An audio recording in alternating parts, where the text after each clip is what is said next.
So hello friends, स्वागत है आपका फाइंड इट हेयर में। और आज हम बात करने वाले हैं पेट्रोल, डीजल और सीएनजी व्हीकल के बारे में कि अभी 2024 ऑफ ईयर चल रहा है। इस टाइम पे आपको पेट्रोल लेनी चाहिए, डीजल लेनी चाहिए, सीएनजी लेनी चाहिए। आज क्योंकि टॉपिक इतना अच्छा टाइम है क्योंकि अभी सीएनजी पे भी अपनी मोटरसाइकिल्स आने लगी। बजाज ने भी फ्रीडम 125 लॉन्च कर दी है रिसेंटली, और वो पेट्रोल से भी चलती है विद सीएनजी। तो बहुत बढ़िया मौका है इस टॉपिक पे बात करने का।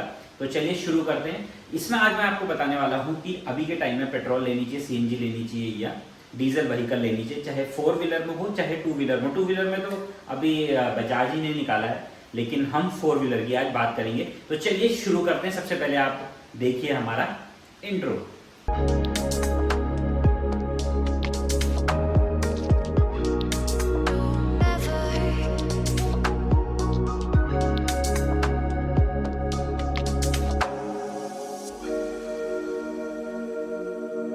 हाँ तो गाइज, अगर सबसे पहले बात करें कि 2024 ऑफ जुलाई का टाइम चल रहा है और मिड ईयर है ये, मतलब साल का बिल्कुल बीच का मंथ है। और मोटा मोटा तो अभी अगर हम बात करें पेट्रोल व्हीकल की, सबसे पहले डिपेंड करता है फर्स्ट आपकी की रनिंग कितनी है, और डिपेंड ये करता है कि बजट भी डिपेंड करता है। लेकिन रनिंग सबसे पहले हम अगर फर्स्ट प्रायोरिटी रखें तो हमारी रनिंग होती है। देखिए, अगर आप 20,000 के अराउंड, एक अप्रॉक्स 15 to 20,000 के अराउंड अगर आपकी रनिंग है पर ईयर, तो आपको जाना चाहिए डीजल व्हीकल में।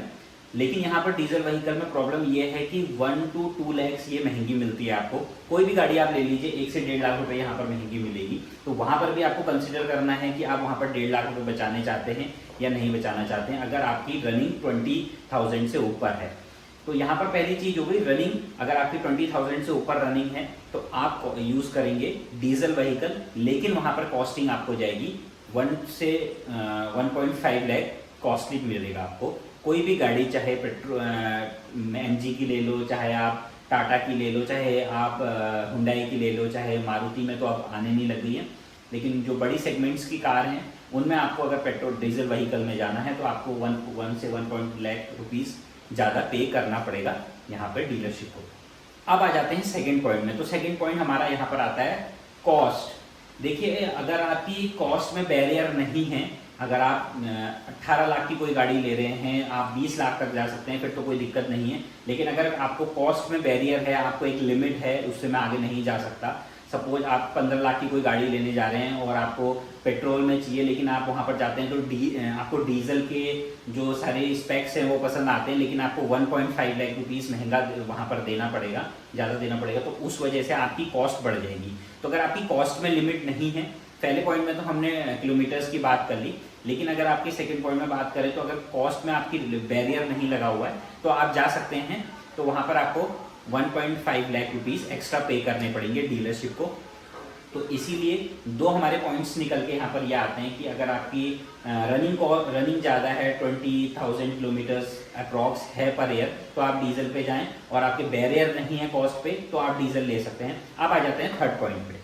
अब जो हमारा थर्ड पॉइंट आता है वो होता है फ्यूल इफिशियंसी, और जो मार्केट में अभी ऑयल के प्राइस चल रहे हैं। देखिए, अगर आप डीजल पे जाएंगे तो आपको 87-88 रुपीज़ पर लीटर की कॉस्ट अभी डीजल कर रहा है। वहीं आप पेट्रोल पे जाएंगे तो लमसम 94 चल रहा है। आप 100 मान के चलिए, लमसम 100 रुपीज़ पर लीटर कॉस्ट कर रहा है। तो यहाँ पर पेट्रोल थोड़ा सा महंगा है कंपेयर टू डीजल।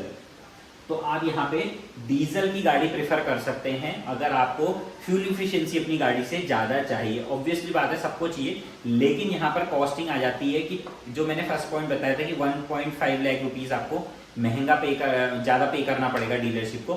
तो लगभग अगर बात करें आप 1 साल की कॉस्ट, तो 1 साल में आप लगभग या 4 साल की कॉस्ट माने तो 5-1 लाख रुपए का डीजल पेट्रोल आप डाल चुके होंगे। वहीं अब अगर पेट्रोल की बात करें तो 4 पॉइंट कुछ समथिंग का डाल चुके होंगे। 1-8 लाख रुपए का वहां पर डिफरेंस आएगा। लेकिन अगर बात करें यहाँ पर हम कॉस्टिंग की पेट्रोल और डीजल की, तो पेट्रोल का कॉस्ट आपको पता है कि 100 चल रहा है, डीजल का कॉस्ट 87 चल रहा है। लेकिन अगर हम कहते हैं कि बात यहाँ से करना है या वहाँ से करना है, तो ऐसी सिचुएशन में 1-1.5 लाख रुपए आप पहले ही डीजल व्हीकल के दे चुके हैं, क्योंकि वहाँ पर आपको एक्स्ट्रा पे करना पड़ रहा है और यहाँ पर आपको डीजल की अमाउंट कम पे करनी पड़ी है कंपेयर टू पेट्रोल। तो अगर आप डीजल और पेट्रोल की कॉस्ट पे जाते हैं तो ध्यान रखिए कि डीजल की कॉस्ट कम है, पेट्रोल की कॉस्ट ज़्यादा है, लेकिन आप पहले ही वहाँ डीजल की कॉस्ट एक्स्ट्रा पे कर चुके हैं। अब जो फोर्थ पॉइंट निकल के आता है वो है हमारा सर्विस कॉस्ट। तो ध्यान रखिए गाइस, जो भी बड़ी गाड़ी है डीजल में आ रही हैं अभी, चाहे आप हैरियर की बात कर लो, चाहे आप फॉर्च्यूनर की बात कर लो, तो यहाँ पर इनकी फ्यूल इफिशिएंसी तो अच्छी है डीजल में और गाड़ियों के मुकाबले, लेकिन यहाँ पर आपको जो सर्विस कॉस्ट है वो थोड़ा सा ज़्यादा देनी पड़ेगी पेट्रोल के अगर कंपेयर करें। जैसे सपोज आप एक एज्यूम करिए कि आपकी 10 लाख की गाड़ी है और आपको वो पेट्रोल गाड़ी है और आपको उससे सर्विस कराना है, तो अगर आप सर्विस कराने जाएंगे तो एज्यूम करिए 4 to 5,000 रुपीज़ उसकी कॉस्टिंग आएगी। लेकिन अगर उसी गाड़ी को आप डीजल में प्रेफरेंस लेते हैं और डीजल में बाय करते हैं और सर्विस कराने जाते हैं तो कम से कम 2 से 3,000 का वहाँ पर अंतर आ जाता है डीजल में, क्योंकि डीजल में सर्विस कॉस्ट थोड़ा सा ज़्यादा होती है एज़ कम्पेयर टू पेट्रोल। तो यहाँ पर आपको ये भी सोच के चलना है कि जब मैं सर्विस कराने जाऊँगा तो वहाँ पर मुझे थोड़ा सा एक्स्ट्रा पे करना पड़ेगा डीजल व्हीकल का, क्योंकि रिसेंटली अभी किसी जानने वाले ने मेरे डीजल परचेज करी थी डिज़ायर, लास्ट जब पहले आती थी, तो वो सर्विस कॉस्ट ज़्यादा देते हैं as compared to petrol vehicle.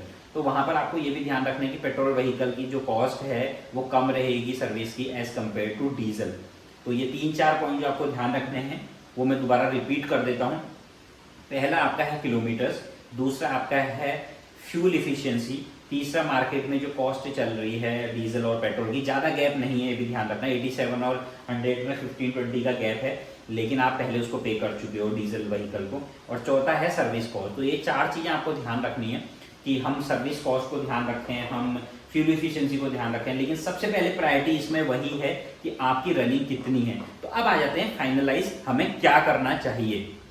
देखिए, अब फाइनलाइज अगर हम इसको सारा एक तरफ निचोड़ निकाले या रिजल्ट पे आए तो बात यह आती है कि अगर आपकी रनिंग खूब ज़्यादा है तो ही डीजल व्हीकल में आप जाएं, नहीं तो आप पेट्रोल व्हीकल ही प्रीफर करें। और सिटीज़ में तो अब सारे लोग सीएनजी व्हीकल प्रीफर कर रहे हैं, लेकिन कुछ जगह हिल्स एरिया में या कहीं पर अभी जहाँ सीएनजी नहीं है वहाँ आप पेट्रोल व्हीकल ही प्रीफर करें। उसका टेन्योर भी ज़्यादा होता है, 15 ईयर्स का, डीजल व्हीकल का 10 ईयर्स है। लेकिन यहाँ पर ध्यान रखने वाली से मेन बात मैं आपको बता दूँ, अगर आपकी रनिंग 15 से 20,000 की रनिंग है ईयरली, तभी आप डीजल व्हीकल में जाएं, वरना मत जाएं, क्योंकि डीजल व्हीकल को मेंटेनेंस ज़्यादा चाहिए, रनिंग ज़्यादा चाहिए, तभी वो इंजन आगे आपका साथ देगा। तो होप्स आपको पूरा कंक्लूजन समझ में आ गया होगा। कोई भी मिथ अगर आपको लग रहा है तो इंस्टाग्राम या फेसबुक पे या साथ ही आप यूट्यूब कमेंट्स पे आप पूछ सकते हैं, आप अपना ब्रीफ दे सकते हैं कि यार मेरी रनिंग इतनी है, मैं क्या करूं, तो मैं आपको जरूरी उसका आंसर दे दूंगा। और साथ ही साथ मैंने आपको पूरा कंक्लूजन दे दिया है। तो सब आप पे डिपेंड करता है कि आपकी रनिंग कितनी है, क्या कितना है, वो सब आप पे डिपेंड करता है। लेकिन मैंने आपको पूरा एक लाइनअप बना के दे दिया जिसके थ्रू आप अपनी गाड़ी चूज कर सकते हैं 2024 में कि पेट्रोल लें या डीजल लें। होप्स आपको वीडियो समझ में आई होगी। अगर समझ में आई तो इस वीडियो को लाइक करें, शेयर करें, अपने दोस्तों के साथ भी शेयर करें ताकि वो नई गाड़ी लेने जाए तो उनको समझ में आ जाए, और चैनल को लाइक करके जाएं। Thank you so much. और सब्सक्राइब करके जाएं जरूरी, बेल आइकन को हिट कर लें ताकि आपको नेक्स्ट वीडियो का अलर्ट सबसे पहले मिले।